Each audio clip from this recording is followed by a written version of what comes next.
Well, good morning, good afternoon, good evening, good night, depending on where you are in this world. God bless you. This is Gloria White coming to you from Utah, USA. Today we're going to continue in the book of Nehemiah, and we are in the New Jerusalem Holy Bible. And what I just noticed when I went back to see where I had left off, what I noticed was that the last that I read, I actually somehow did not record it. So we're going to start at Nehemiah chapter 3, verse 33. And I'm going to find 33. Okay, which would be the effect on Jews' opponents. When Sanballat heard that we were rebuilding the wall, he came furiously angry. He ridiculed the Jews, and in front of his kinsmen and the aristocrat of Samaria, he exclaimed, "What are these pathetic Jews doing? Are they going to give up, or offer sacrifices, or complete the work in a day? Can they put new life into stones taken from rubbish heaps and even charred?" And besides him, Tobiah of Ammon remarked, "If a jackal were to jump on what they are building, it would knock their stone wall down. Listen, our God, for we are despised. Make their sneers fall back on their own heads. Send them as booty to a land of captivity. Do not pardon their wickedness. May their sin never be erased before you, for they have insulted the builders to their face." Meanwhile, we were rebuilding the wall, which was soon joined up all the way round to the mid-height, and the people put their hearts into the work. When Sanballat and Tobiah and the Arabs, the Ammonites and the Ashdodites, they heard the repairs to the wall of Jerusalem were going forward, that the gaps were beginning to fill up, they became very angry, and they all plotted to come and attack Jerusalem and upset my plans. However, we prayed to our God and organized a grand day and night to protect the city from them. But in Judah the saying went, "The strength of the carrier falters. The rubbish heap is so vast that by ourselves we cannot rebuild the wall." And our opponents said, "They will never know or see a thing until we are in there among them, and then we shall massacre them and put a stop to the work." Now when the Jews who lived near them had warned us 10 times over, they are coming up against us from every place they live in. Men took up position in the space behind the wall, at those points where it was lowest, and I organized the people by families with their swords, spears, and bows. Aware of their anxiety, I then addressed the nobles, the officials, and the rest of the people. "Do not be afraid of them. Remember the great and awe-inspiring Lord, and we fight for your kinsmen, your sons, your daughters, your wives, and your homes." Once our enemies heard that we were forewarned and that God had thwarted their plans, they withdrew, and we all went back to the wall, each one to his work.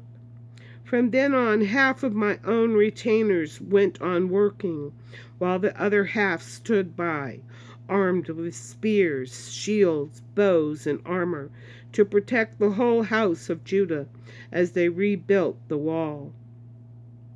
The carriers were armed, working with one hand and holding a spear in the other. Each builder had his sword strapped to his side as he built. Beside me stood a trumpeter. I then said to the nobles, the officials, and the rest of the people, "The work is great and widely spread out, and we are deployed along the wall some way from one another. Rally to us whenever you hear the trumpet sounding. Our God will fight for us." And so we went on with the work from break of day until the stars came out. At the same time I also told the people, "Let every man with his attendant spend the night inside Jerusalem. We shall spend the night on guard and the day at work. Neither I nor my brothers, nor my attendants, nor my bodyguards ever took off our clothes. Each one kept his spear in his right hand." The social problems of Nehemiah. He vindicates his administration. Chapter 5. There was a great outcry from the people and from their wives against their brother Jews.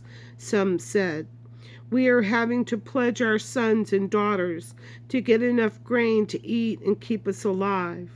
Others said, "We are having to mortgage our fields, our vineyards, our houses to get grain because of the shortage." Still others said, "We have had to borrow money on our fields and our vineyards to pay the royal tax.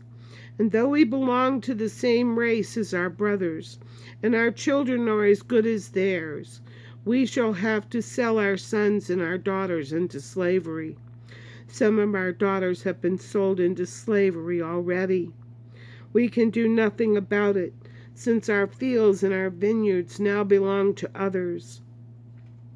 When I heard their complaints and these words, I was very angry. Having turned the matter over in my mind, I reprimanded the nobles and the officials as follows: "Each of you is imposing a burden on his brother, summoning a great assembly to deal with them." I said to them, "To the best of our power, we have redeemed our brother Jews who were forced to sell themselves to foreigners. And now you in turn are selling your brothers for them to be bought back by us?" They were silent and could find nothing to say. What you are doing," I went on, "is wrong. Do you not want to walk in the fear of our God and escape the snares of the nations, our enemies? I, too, with my brothers and retainers, have lent them money and grain. Let us cancel these pledges this very day, return them their fields, their vineyards, their olive groves, and their houses, and cancel the claim on the money, grain, new wine, and oil, olive oil, which you have lent them. We shall make restitution." They replied, "We shall claim nothing more from them. We shall do as you say." Summoning the priest, I then made them swear to do as they had promised.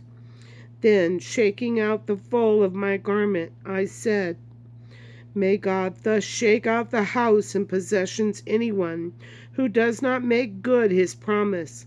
May he be shaken out thus and left empty."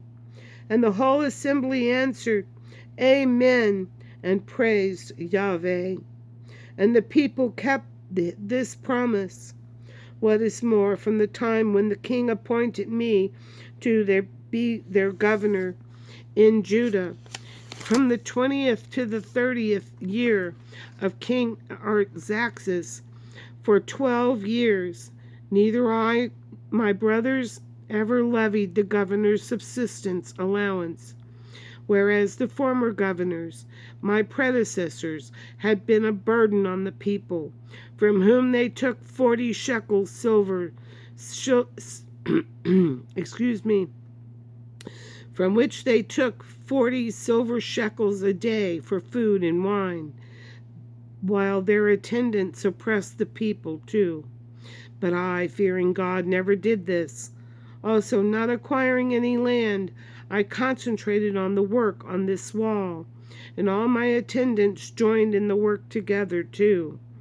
Furthermore, magistrates and officials to the number of 150 ate at my table, not to mention those who came to us from the surrounding nations. Every day 1 ox, 6 fine sheep, as well as poultry, were prepared for me. Every 10 days skins of wine were brought in bulk.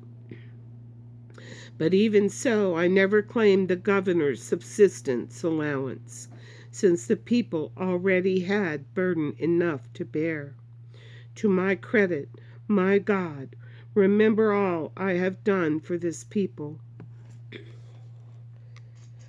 Let's stop there. That's 10 minutes. We'll pick up in chapter 6 when we start up again. The intrigues of Nehemiah's enemies. The wall is finished.